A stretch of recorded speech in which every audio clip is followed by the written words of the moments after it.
Hello, அஸ்ஸலாமு அலைக்கும். காலை பசியாருமா ஆப்போம்,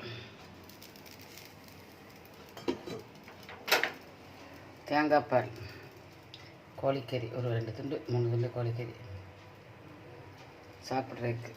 மாவு நெய்ச்சோறு போட்டு கொஞ்சமாக நெய்ச்சோறு, ஆப்ப சோடா, உப்பு, சீனி, தேங்காய் உடம்பு போட்டு ஆட்டி வச்சேன். குடிக்க ஒரு கப்பு டீ.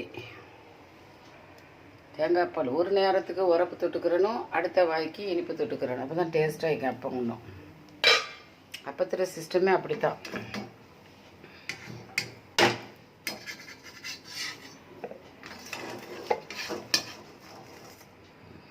பாருங்க, அப்போ அழகாக வருது. ஒரு 2 நாளைக்கு நான் ஆட்டி வச்சு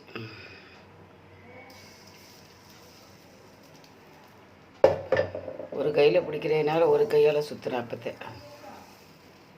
ஃபோன் கையில் வைக்கிறதுனால ஒரு கையால் சுற்றிட்டேன். பாருங்கள், லைக் பண்ணுங்கள், ஷேர் பண்ணுங்கள், சப்ஸ்கிரைப் பண்ணுங்கள். அஸ்ஸலாமு அலைக்கும். வைக்கிறேன்.